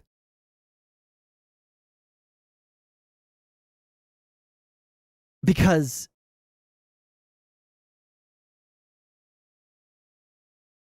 some of our poorer allies aren't able to actually, because some of our poor allies aren't able to like fully pay the bill. Like, again, let me see if I still have the, no, I don't. I think I closed it out. NATO spending by country, GDP over time. We have this. Is this the thing that, no, this isn't the one. Chart where NATO expenditure stands, right? Like the countries that are in red are the ones that aren't hitting the 2%, right? Germany is ramping up their productive capabilities. So is France. So is Italy, right? Poland is they've more than doubled theirs, right? Canada is all of our allies are already bumping their numbers up as a result of the Russian invasion, right? Now, some of the poorer nations, now Norway doesn't really have much of an excuse whatsoever because they're one of the most wealthy nations in the entire world. Tron. Cut that out. Say Tron, say my name. But let me see here. The majority of the countries that aren't hitting that 2% are like Slovenia, Luxembourg, literally just like a city-state, Luxembourg, right? Albania, North Macedonia, Montenegro. We would just leave them to rot if they didn't hit their numbers? We would encourage Russia to invade them? That is fucking crazy. That is fucking insane. No, I would not protect you. In fact, I would encourage them to do whatever the hell they want. You got to pay. You got to pay. Crystal, this has set off some of the most deranged discourse that I've personally seen since 2016, whenever he said something similar. At one point, the front page of the Financial Times, the New York Times, the Washington Post, the Wall Street Journal, and there's one other, I think the Guardian, the Big Five, I guess, as you could say, all had the exact same headline, which was like Trump to abandon allies, encourage Russians to attack. Now, first of all, that's not... He literally said that. I want to hear the cope. That's not what he said. That's not what he meant. Yes, it is. He literally said it. What about the argument that Trump's crazy statements here? I'm sorry, I don't understand what you're asking. Are you saying, do the Trump is crazy statements apply here? Yes. But it doesn't absolve him of anything.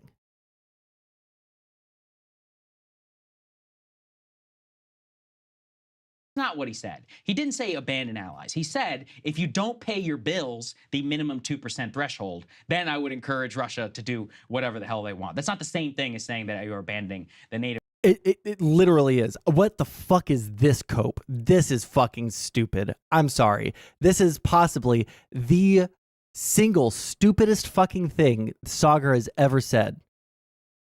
Bar none. I do not know how anyone could take him seriously after hearing that. Wait, hold on. We can just do the thing. Trump NATO. Trump NATO. Trump. I accidentally did Trump latest news. Whoops.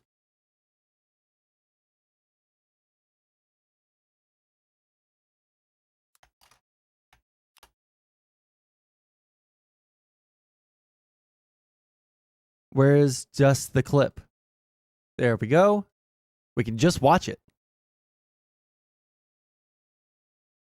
200, they were 250. I did the same thing with NATO. I got them to pay up. NATO was busted until I came along. I said, everybody's going to pay. They said, well, if we don't pay, are you still going to protect us? I said, absolutely not. They couldn't believe the answer. And everybody, you never saw more money pour in. The Secretary General Stoltenberg, well, I don't know if he is anymore, but he was my biggest fan. He said, all these presidents came in, they'd make a speech, they'd leave, and that was it. And they all owed money, and they wouldn't pay it. I came in, I made a speech, and I said, you got to pay up. They asked me that question. One of the presidents of a big country stood up and said, well, sir, if we don't pay and we're attacked by Russia, will you protect us? I said, you didn't pay? You're delinquent? He said, yes, let's say that happened. No, I would not protect you. In fact, I would encourage them to do whatever the hell they want. You got to pay. You got to pay your bills. And the money came flowing in. Okay. Now let's listen to Sagar's cope. Big Five, I guess, as you could say, all had the exact same headline, which was like Trump to abandon allies, encourage Russians to attack. Now, first of all, that's not what he said. Does anybody in chat disagree that is what he said? didn't say abandon allies. He said, if you don't pay your bills the minimum 2% threshold, then I would encourage Russia to do whatever the hell they want. That's not the same thing as saying that you're abandoning the NATO treaty. Second, and It is. this is obviously something I feel very strongly about Europeans who are not pulling their weight. I have the official I'll address NATO it later, numbers Tron. right here in front of me. The majority of the NATO alliance, even after the Russian invasion of Ukraine, including the great powers from Germany and France, including Germany and France and Italy, some of the biggest economies in the world, do not spend the minimum 2% on the NATO guideline. Now, they can do what they want, but remember that it's supposed to be a mutually beneficial pact that is happening here. So It is mutually beneficial. We get a lot of say in things that happen in their country as a result of them being part of NATO. It is beneficial because we want people to be on our side when it comes to international issues. It is to our benefit, even if they don't pay, even if they don't spend a dime. Now they should. I'm not going to sit here and be like ultra fucking retarded about it and say, oh no, like we can just like defend the entire world without any kind of, promise of, payback or, whatever. No, I wouldn't say that. But you know what I will say? It is only in our interests to make sure that NATO continues to operate in the way that it does, even if people aren't able to pay their fair share. anyway, with all of that, I'm curious for what you think. Yes. Also, like part of being in NATO, like it implies that you're going to be part of, the economic trading bloc that we have with the rest of the world, right? Like all of our allies in NATO and shit, like we're all working together. We all like made promises about like how we're going to run our governments with democracy, with a capitalist outlook on things, no socialists allowed, which is based. Yeah, NATO is just a force of good in the world. And we should want to encourage people to pay, not through, threatening with them with, hey, we're going to tell Russia that if you don't pay, then you're fair game. That's insane. So I have a few things to say about this. I mean, first of all, as you said, like the conversation. Also, exactly what Replay said down here. It's not like they're just like paying membership dues, right? It's domestic spending on their own military. Probably didn't happen. Yeah. It's probably not real. It also obviously didn't happen. Okay, so that's number one. Number two, I mean, listen, it is a crazy thing to say, to be like, hey, Russia, go ahead and invade whoever the hell you want. Like, I don't support that. I think that's an outrageous thing to say. I think it's part of why, like, having him as commander-in-chief is, once again, is a terrifying prospect, because he is incredibly impulsive and all over the map, and he was not the peacenik that his supporters try to claim that he was. So there's that, like, I don't think the comments were good. Now, I'm not a big NATO person, you know, and I certainly don't support the expansion of NATO. So all the freak out about the NATO alliance and the sanctity of it, and oh my God, he's going to go after NATO, et cetera, et cetera. I find that part a little bit silly, not only because I'm not a NATO person, but because he also didn't really do that last time he was president. Yes. And this is one thing that, Because what? Not only because I'm not a NATO person, but because he also didn't really do that last time he was president. Yes. And Just because he didn't do something last time. These are all the same cope arguments that people made about Trump in 2016. Oh, well, he wouldn't do that. Oh, well, he wouldn't do that. And then he would. Oh, Trump will almost certainly, absolutely, without a doubt, support, whoever wins in the election, right? He's not going to sit there and try and hold on to power no matter what. And then he did. Why do we continue with this stupid fucking cope that, well, he didn't do it last time, so he probably won't do it this time? He did do it last time. He showed us who he is. I'm a big believer in the idea that when someone shows you who they are, believe them. You know? Huge believer in that. When someone shows you who they are, believe them. Don't do this cope shit. Don't do this stupid, ridiculous cope that, oh, well, you know, he can't do that. There's no way for him to do that. Because he always tries to find a way to do that. Almost without fucking exception. He tries to bend the rules. And this is one thing that, you know, I think you have to consider his words, but I think you also have to consider what his actual policy was as president.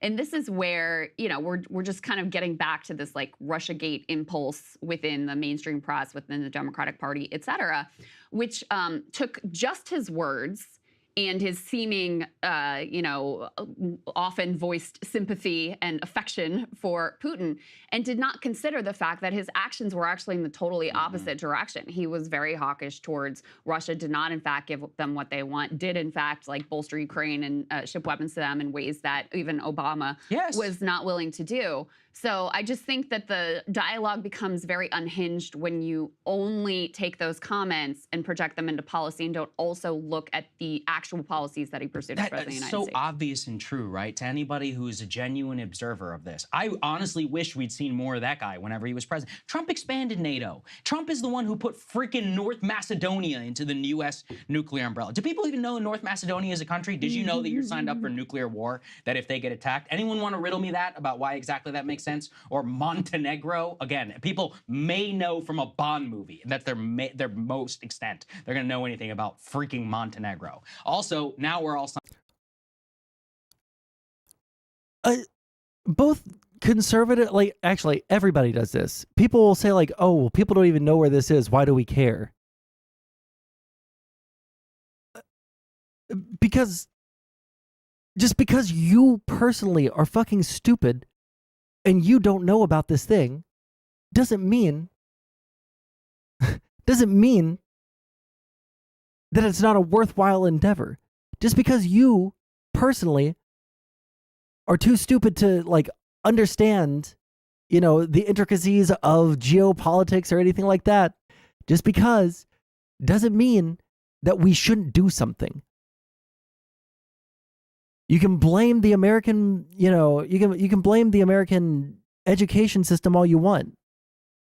It doesn't change anything.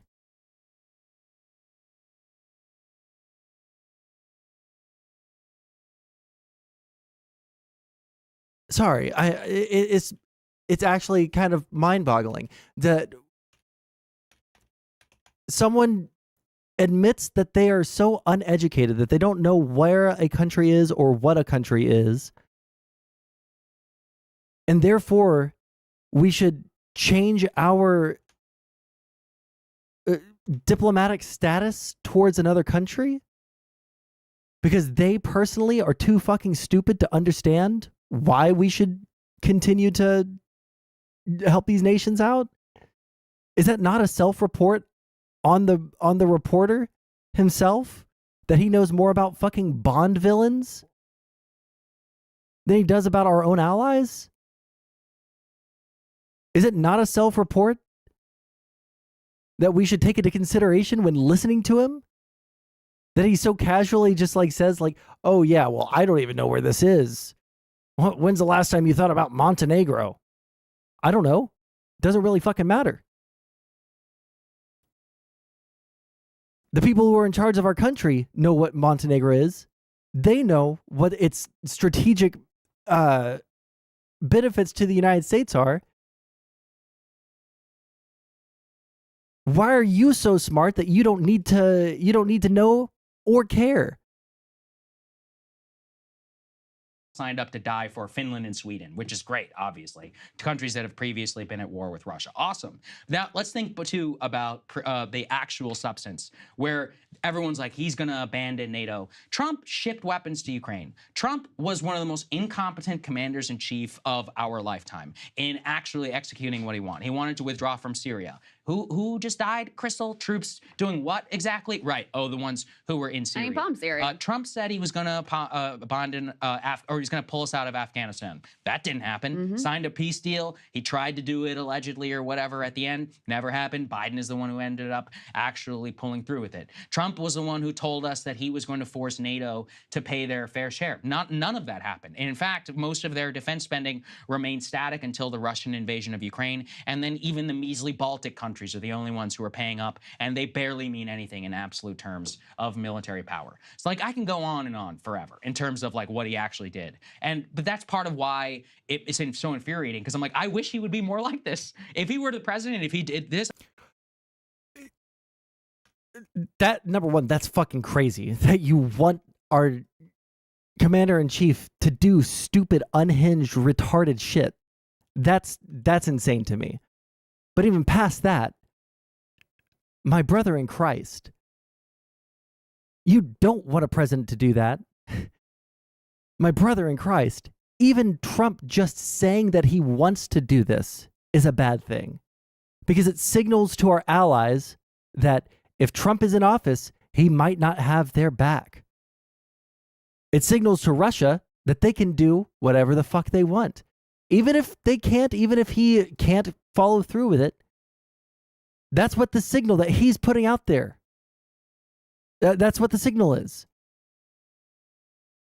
You can't sit there on one hand and say, oh, well, obviously this would be a bad thing if he did this, but like he can't. And, but like it would be like kind of based if he did, because fuck Montenegro, because I don't know where that is. Like all you're doing is exposing the fact that you are a product of the American education system, and you're showing that you don't actually care about any of the issues that we're talking about, right? Like, how can you care about any of these issues or claim to have any expertise on any of these things if you don't understand why NATO is an important thing for the U.S. to maintain a, you know, a really, really, really good standing in? I would support him even more. I'd be like, absolutely, congratulations, please make them actually pay their fair share. But that's not what happens. It's like NATO at this point is a religion. And then that's what I've really come to understand. Ukraine and NATO allegiance is a literal religion of the columnists and the foreign policy elite in this country. They think it's like 1970s. Well, it all comes back to the goddamn media. It all comes down to the goddamn media. It's just a religion that the media follows. Couldn't be like a actually principled stance about wanting to protect American interests. No. It's got to be the goddamn media playing games and pulling the strings from behind the scenes. Fucking retard. Or whatever in the Soviet. Does this dumb motherfucker not understand that he's part of the media that he rails against so hard? You're sitting at a fucking news desk with branded fucking mugs and a picture of the Capitol behind you. You're part of the media. Big bad Soviet Union is on the horizon and all this is complete nonsense. I mean, even here in Ukraine is not in NATO. Ukraine borders NATO. That's different. It's not the same thing. They treat it as an attack on NATO. It's like, well, then what does that mean? Every country that borders NATO is now also in NATO? There's no limiting principle to any of this. So it's one of those where the freak out does not match the action. And then even then, consider this. Majority of people at this point are against more funding to Ukraine. How can you try and run this like NATO scam again? NATO scam. After the majority of people see through your BS blob talking points. So that's it. Finally, then we have to Blob get to Nikki talking Haley, who, points. of course, is seizing on this. You know, she's running on NATO, I guess. She's going after Trump for saying that he would, quote unquote, abandon NATO, even though that's not what he said. Here's what she had to say. He NATO did. has been a success story for the last 75 years. But what bothers me about this is don't Like, people talk about 1984 all the time. Don't believe what the people say, right? Don't believe your own eyes and ears, all right? Only believe what the party says. People talk about 1984 like it's the Democrats that do that. Honey, we're in it now with people like you. You were single-handedly playing into the Big Brother memes. He literally said that. He would encourage Russia. He would encourage Russia.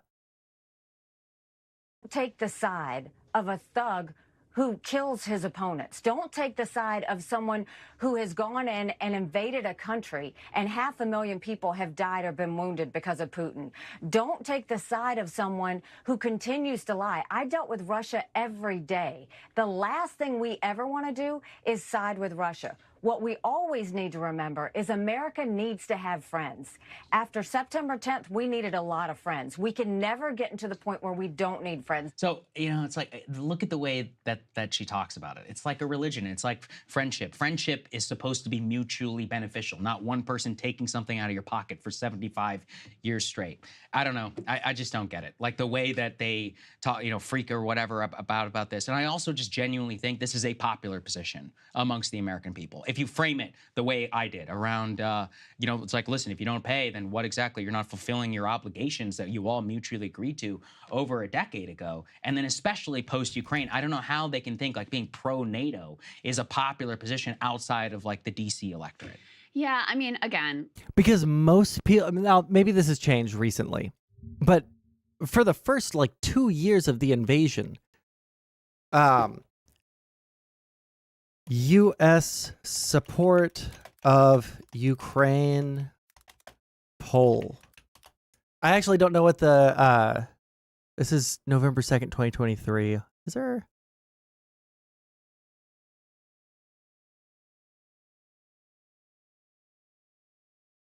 Compared with 50, okay, so it went down in a month.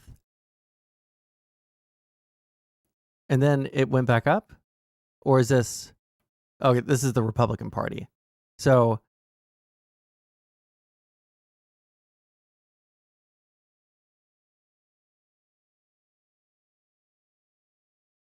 conflicting results. Oh, really? I have to have a subscription to Defense News? Thank you. No, thank you. Strong support, waning support, half of Americans, half of Republicans. This is all over the place. Okay.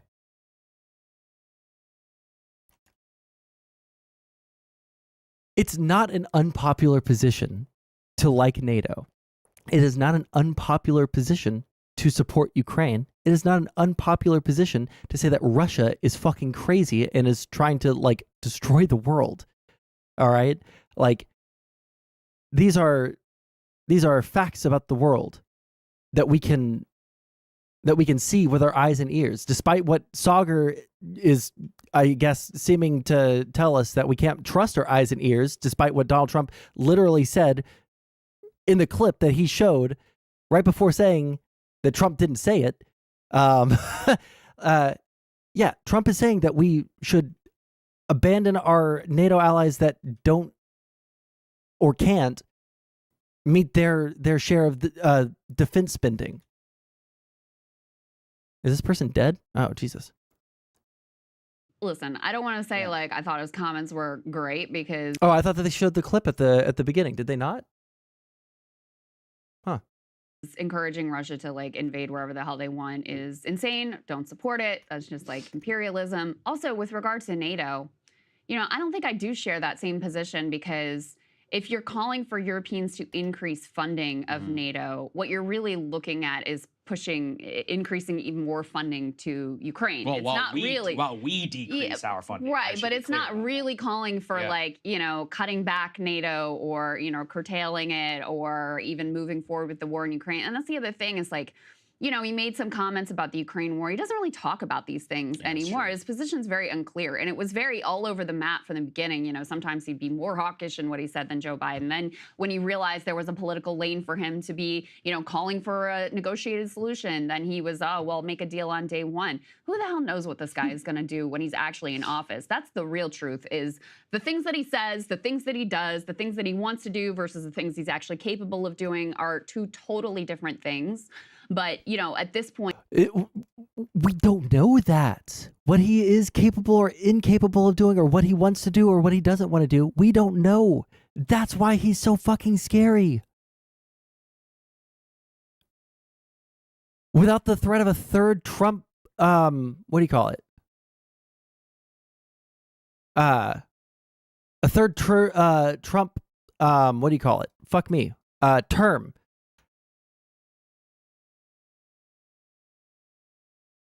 When he is just unfettered and able to do whatever the fuck he wants. That's a kind of a terrifying fucking prospect. Point to have a total panic freak out over some comments related to NATO when he wasn't able to deliver on any of that or push forward any of that agenda last time around. I just think, the freak out is not justified. Yeah, absolutely. I mean, actually, Michael Tracy went back and pulled all these predictions made by David Frum in July of 2016 of what would happen with NATO. Not a single one came true. He's like, NATO will be abandoned. Trump will pull us out of, not one. Like expansion, increase of funding, more NATO-friendly policy, consistently allowing the NATO Secretary General Stoltenberg to basically roll him, and Stoltenberg would smile at Trump and be like, yeah, absolutely, just keep giving us a little bit more money, and Trump would be like, okay, sure, the NATO Secretary General told me he was going to do it. He's like, he was so easily to manipulate and to influence, and honestly, we don't talk enough about that, and Trump supporters and them too, they don't really grapple with any of that. Hey guys, if you like that video, go to breakingpoints.com. All right. Are there any final memes that we want to go over before we end stream? Any final memes? Wait, where the fuck did chat go? Oh, I must have accidentally closed it out. Whoops. Because I'm going to have to eat. I have not eaten all day. All right. He's literally doing the Vosh meme I'm never showing or selectively showing. True. 1 second. Yeah, all right, guys. So this has been a fun stream. It's been a relatively short stream, but we are, we out here. All right. If you guys like my stuff, all right, recommend it to your friends. Share my stream. Share my videos or something. All right. Share the shit from the shorts page. All right. If you're not subscribed to the YouTube, subscribe to the YouTube so that you can see more of my shorts. All right. Click on my videos, like my videos. And if you're feeling particularly generous, all right, what would be an unbelievable help to me would be to, look at the game. But what would be a really big help is subscribing on Kick or becoming a member on YouTube. That is very helpful. I want to be able to pay the editor. I am poor. I am not able to stream very much, but the guy is putting in a lot of work and the guy's got grit. Okay. So he deserves to get paid. All right. And you guys subbing will help me pay him. It will help me afford, my crippling issues with ADD so that I can go to, the doctor and get my medications and shit. All of that's very important to me. I really like to be able to concentrate. I am in school right now. If we are able to do a little bit more with streaming stuff, then I'll probably be doing a lot of, what do you call it?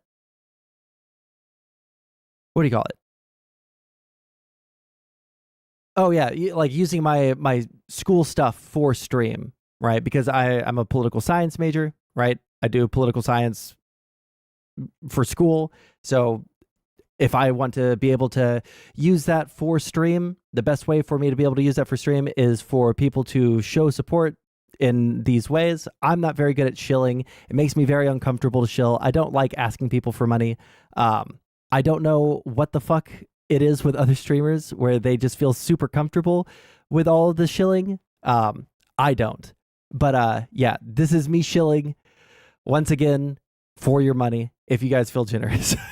That was long-winded and very ineffective. Hey guys, I love you guys very much. All right. I don't think that we have anyone that we can raid into. I only get Andrew Tate shorts. Hey, you know what you should do? You should go to my YouTube and you should like mine every time you see them. And that way you'll start seeing mine in your feed. All right. If you like my YouTube videos, if you like my shorts on YouTube and you click the like button, they'll show up more for you and my streams will show up more for you. So you should do that right now while you're watching. All right. It'll show up more in your feed and it'll show up in other people's feed too. And then we'll get ad revenue and then we can really grift people. All right. Anyways, I love you guys very much. I don't think we have anyone that we can raid into, so I'm just going to end stream. I love you guys very much. I think the next time I'll be able to stream is Thursday, maybe. So I'll see you guys then.